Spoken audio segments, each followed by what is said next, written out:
everyone, today I'm going to be doing this little picture. This is from the Miniature Enchanted Forest. This is opposite the lovely bird page with her lovely eggs, and it's just this little tiny picture with her eggs. I thought we would have a go at doing it.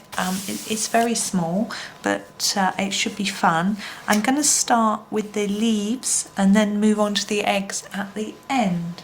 So actually, I'm going to start with the grass, number 5.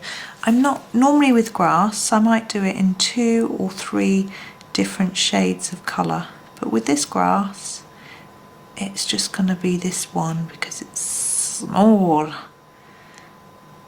This is really testing my eyesight. Sometimes I feel like I could do with a magnifying glass to see, but I think then I would just see myself going out of the lines. I think I've said this before. I don't think it would help me stay in the lines any better, to be honest. Right, I think that's all the grass. Now, we've got a selection of different types of leaves. Again, I'm not going to do lots of different shades of colour, it's too much for this little picture. I'm going to grab number 57. And I'm going to do all these.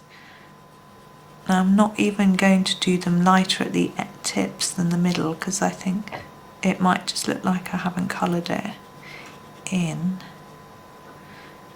And while I'm doing this, I'm thinking about what colour to do the eggs, because we could of course do them egg colour, but I don't think my Staedtler Ergosofts have that colour in. It's sort of whatever it is really. Browny, peachy, brown I guess really. Some eggs are white, not be doing white.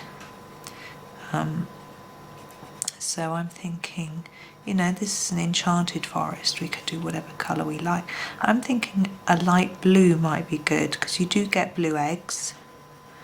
I've seen them occasionally, and of course you get the colour duck egg blue. I'm going to leave those because they look a little bit different, so they can have a different colour. So I think maybe blue might be a way to go. I don't think it really matters what colour you do. In my copy of Enchanted Forest that I've recently been working in, I think I did them bright yellow. I don't really know why. Right, that's that green. We use a different green again.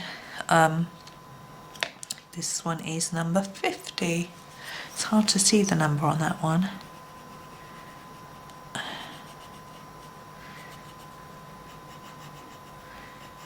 So there's that one. Now we've got a couple of bits of leaf on these. I think I'll grab number 52 for those. And they're very fine, finer than the grass. I'm not going to try and colour over the stems because they really are just one line. Oh, there's a little bit there too. Now what colour are you doing these little bits? Now I'm thinking, are they grass seeds? Are they reeds, that sort of thing, or are they tiny flowers? I'm not sure. I just fancy doing these ones in number 76, the brown. I don't know why. For me they look a bit like reeds. They're a nice brown colour. Oops. And to sort of balance it, those two which look like they're the same sort of thing, I'm going as each other, I'm going to do in this colour, number 49. Now normally with this sort of thing I would try and do it darker towards the stem and lighter on the outside, but I think as it's so teeny I'm just going to try and get some colour in the gap. There we go. Now I've also got this teeny snail to do. I'm going to do him next. I usually do the snail's body in a dark grey, number 8. Now I'm having a look at him. He's got his little head there. And tail. Again, I'm not doing anything fancy shading wise. And then I think we'll do a brown. If we grab this dark brown, number 77, it's a little bit different to what we used before. There's his shell, that's him. Now blue. Now I'm going to start with a pale blue. I'm going to do things a little bit differently, and I'm going to go over with a really light pale blue over the whole eggs, of each egg, sorry, to start with. And then what I'm going to do after that is build up some shadow, thinking about where it's going to catch the light and where it's going to have shade and shadow, and also thinking about the shape of the egg and how we can make it look rounder. And then if I find that this blue doesn't give us enough contrast or doesn't give the illusion that I'm looking for, then we'll look for some darker shades. So I've got the pencil slightly on the side, and that I find is better for when you're doing a larger area, and it's easier to keep it even, and I want just a really even amount of colour on here.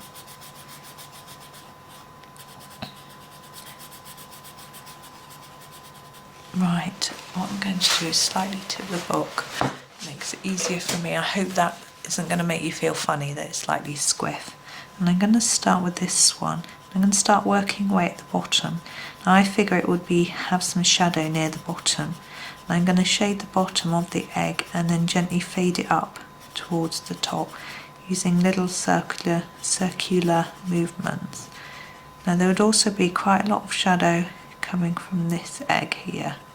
Now that might need to be in a darker colour, but we'll try it like this first and we'll see if we can get it to look right. Now you may notice I'm curving some around here. I figure I'm thinking about where the light's going to just be hitting the egg on the top, so I'm trying to leave a whiter area just here. So I'm going to keep working on it until I feel that it's looking right.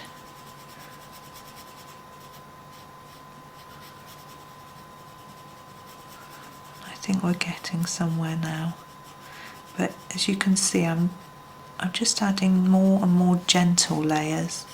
I'm not pressing down really hard. It's obviously harder than when I was shading, and that's because I'm using the tip of the pencil rather than the edge, but I'm still trying to build it up lightly.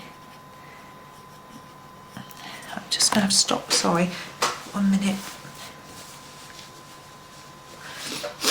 Oh, sorry, my nose is going to drip. I don't know where I might have got a cold from. I've been staying in, but husband's been going out to work, so I never know. I'm lucky that I work from home, and that means I can be with the children while they're homeschooling. Well, they're not homeschooling, schooling them, I'm not, but they're just schooling at home. It's been lovely. I've been trying to think of all the positives, and having them home is lovely. And it means that I have someone to have lunch with. Sometimes my husband's working from home. Well, he tends to go to work at lunchtime, so I don't have lunch with him, but it's just really nice at times having, I miss my own company at times, but it's nice having them home. And they're working ever so hard, getting good reports from their teachers, so it's lovely. So I'm trying to think about here and putting more colour in.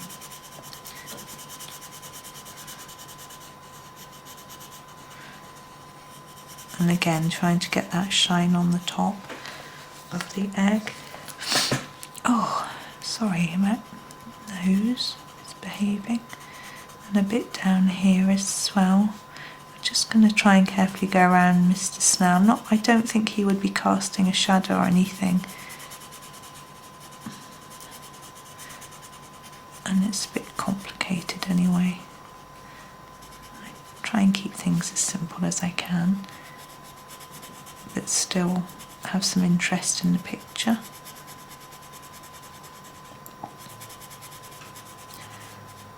Now I'm thinking where the eggs are near each other, I might add a darker colour, or maybe even a bit of grey or black to create more of a shadow. But we'll get all of them done and we'll have a think about it. I think it's always wise to sit back a little bit, sit away from the picture, because when you colour you're very close to the picture and you're also focusing usually on just one area. Well, if you don't, you're going to colour out the lines. And, so you need to sit back, which is what I'm going to do now.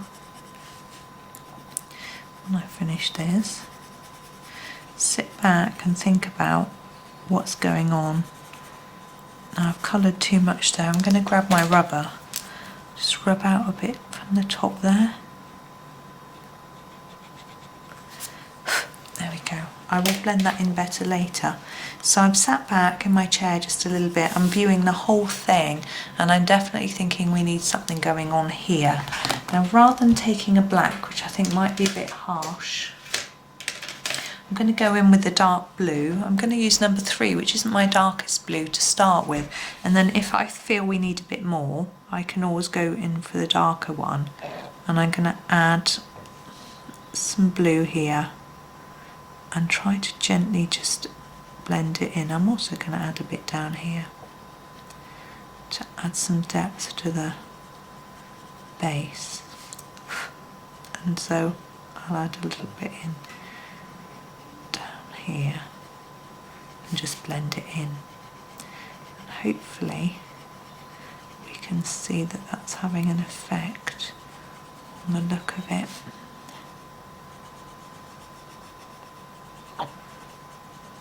And being careful here to gently blend it in but not go into that white area if I can help it. And this won't be our final layer. We'll go back in with our other colour in a minute. That'll help us to make sure we're getting the effect that we want from all this.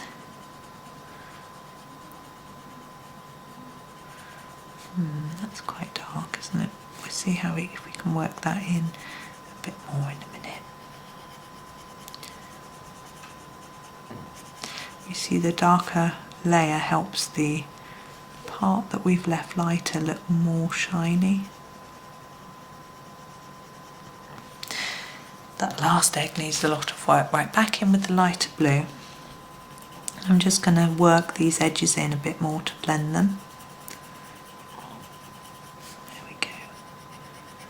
Same on this one.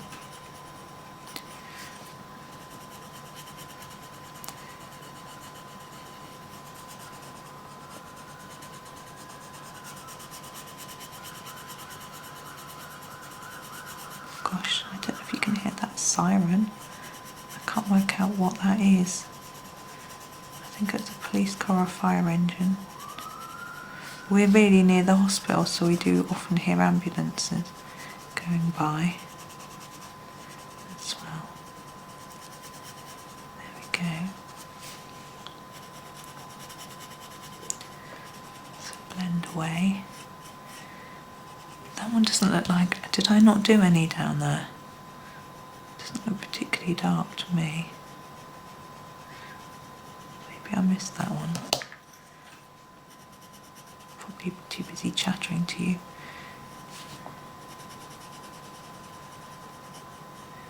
We should be able to improve the look of this one a bit. There, that's better. There, now. This one needs a bit of something. There we go. I find if I look in the camera, I get a completely different view. I can see what needs doing. It's very interesting. The camera's only a little teeny screen as well.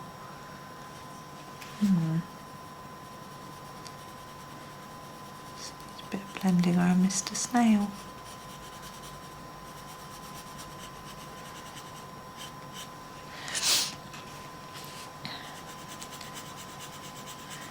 And you can see I'm doing quite a gentle round and round movement. I'm not pushing hard. I'm trying to build up layers gently. But I think I'm going to make that do. Oh, let me see. Let me turn it back straight again. There we are, our very blue looking eggs. So I hope you enjoyed that. Thank you very much for watching.